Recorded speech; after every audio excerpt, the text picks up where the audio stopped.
হযরত ওমর রাদিয়াল্লাহু তাআলা আনহু এর জামানায় যখন হযরত ওমর রাষ্ট্রপ্রধান, এবার মুসলমানদের হাতের মধ্যে রোম সম্রাটের সন্তান ধরা খেয়ে গিয়েছে। ওমরের সামনে হাজির করেছেন। হযরত ওমর ডেকে বলে, হে আল্লাহর বান্দা, তুমি কালেমা পড়ো, মুসলমান হয়ে যাও, তোমাকে ছেড়ে দেব। যুবক ডেকে বলে, ওমর না, আমি কালেমা পড়ব না, আমি মুসলমান হব না। এবার ওমর ডেকে বলে, যুবক, যদি কালেমা না পড়ো ট্যাক্স দিতে হবে, মুসলমানদের কাছে থাকতে হলে বড় ট্যাক্স দিয়ে চলতে হবে, আর নয় তোমাকে ছাড়া হবে না। যুবক ডাক দিয়ে বলে, হে ওমর, তুমি কি আমাকে চেনো? কাকে বলে? জোরে বলে, কাকে বলে? ওমরকে কিন্তু স্বয়ং আল্লাহ চেনে, ফেরেশতাও চেনে, শয়তানও চেনে। কথা হয় না, ঠিক কিনা? সবাই কিন্তু ওমরকে চেনে। যে ওমরের আরে মন খেয়াল অনুযায়ী আল্লাহ তাআলা কোরআনের আয়াত নাজিল করেছে, বলি সুবহানাল্লাহ। সেই ওমরকে যুবক ডেকে বলে, হে ওমর, তুমি কি আমাকে চেনো? আমি কিন্তু বড় নেতার সম্রাটের সন্তান। হযরত ওমর বলে, এত উগ্র রে, এত জঙ্গি, একে ফাঁসি দিতে হবে। একে যদি ছাড়িয়ে দেয়, এ মুসলমানদেরকে কষ্ট দেবে, মুসলমানদেরকে বকা দেবে, একে ফাঁসি দিতে হবে। হযরত ওমর রাদিয়াল্লাহু তাআলা আনহু আদেশ করে দিয়েছেন, হে যুবক, তোর আগামীকাল ফাঁসি হবে। কে বলেছে? ওমর। তোর যদি কিছু খাইতে মন চায়, দেখতে মন চায়, তুই খাইতে পারস, দেখতে পারস। এবার যুবক ডেকে বলে, হে ওমর, তুমি যে কড়া মিজাজের মানুষ, তুমি কি আমার আশা পূরণ করতে পারবা? কয় হ্যাঁ, তোর আশা পূরণ করবো। বল, তোর কি আশা, কি খাইতে মন চায়? যুবক ডেকে বলে, ওমর, আমার একটু এক গিলাস ঠান্ডা পানি খাইতে মন চায়। আল্লাহু আকবার। হযরত ওমর বলে, কোনো ব্যাপারই না, এক ঠান্ডা পানি দে, তুই খা। ঠান্ডা পানি যুবকের সামনে হাজির করেছে। এবার যুবক ডেকে বলে, ওমর না, আমি খাবো না। কেন খাবি না? তুই না পানি খাইতে চাইলি। যুবক ডেকে বলে, ওমর, তোমার যে মিজাজ, আমি পানি খাইতে যাব, অর্ধেক পানি খাইব, আর তুমি ফাঁসি কার্যকর করে দেবে, পানি খাইতে দিবা না। না, আমি পানি খাবো না। হযরত ওমর বলে, না, তোর পানি না খাওয়া পর্যন্ত তোকে ফাঁসি কার্যকর করা হবে না। হে আল্লাহর বান্দা, হে যুবক, তুই পানি খা, তুই তৃপ্তি সহকারে খা।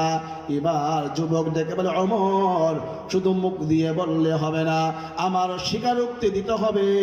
তোমার বলতে হবে, এই গিলাসের এই পানিটুকু যতক্ষণ পর্যন্ত আমি না খাইব, ততক্ষণ পর্যন্ত তুমি আমাকে ফাঁসি দিবা না।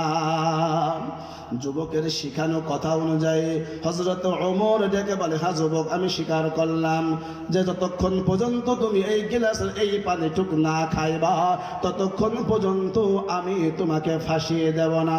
বলার সঙ্গে সঙ্গে যুবক গিলাস ধরিয়া পানিটা ফেলে দিয়েছে। আল্লাহু আকবার। এবার যুবক ডেকে বলেন, তুমি ওয়াদা করছো এই গিলাসের এই পানিটুকু না খাইলে তুমি ফাঁসি দিতে পারবা না। এখন পানিটা উঠাই দাও, এবার পানি খাই।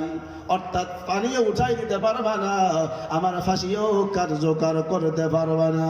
হযরত ওমরের রাগ উঠছে কি ওঠে নাই? উঠছে।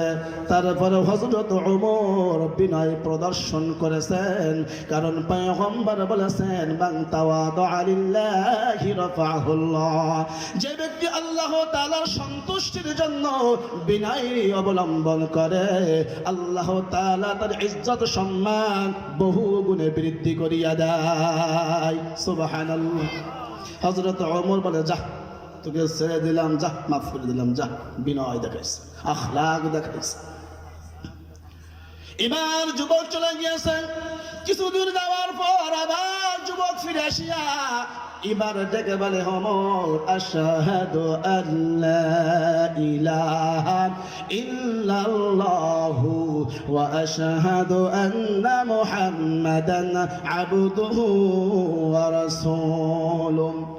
হে ওমর, আমি মুসলমান হয়ে গেলাম। ওমর ডেকে বলে, যুবক, তোকে আমি কালেমা পড়ার জন্য কত চাপ দিলাম, তুই কালেমা বললি না।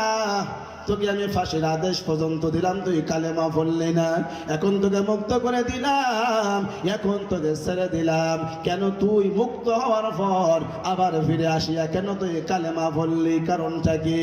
এবার যুবক দেখে বলে, ওমর এতক্ষণ দেখছিলাম তোমার চেহারা, আমি ভিতরে দেখি নাই ভিতরে কি অবস্থা, এখন দেখছি তোমার আখলাক, তোমার চরিত্র, আমি যে অন্যায় করেছি ওমর, তোমার কর্তব্য ছিল আমাকে ফাঁসি তাড়াতাড়ি দেওয়া, আমার উপর আঘাত করা, কিন্তু ওমর আমাকে তুমি মারলা না, আমাকে তুমি যে আখলাকের প্রদর্শন আমাকে দেখাইলা, এই আখলাকের দিকে তাকাইয়া আমি চিন্তা করলাম তারা যেই নবীকে মানছে, যদি এই ওমরের এমন আখলাক হয়, আমার প্রিয় নবীর আখলাকটা না কেমন ছিল?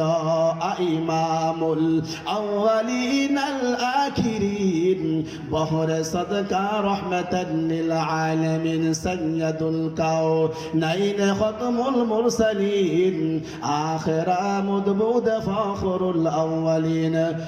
সকলে বলে আল্লাহু আকবার।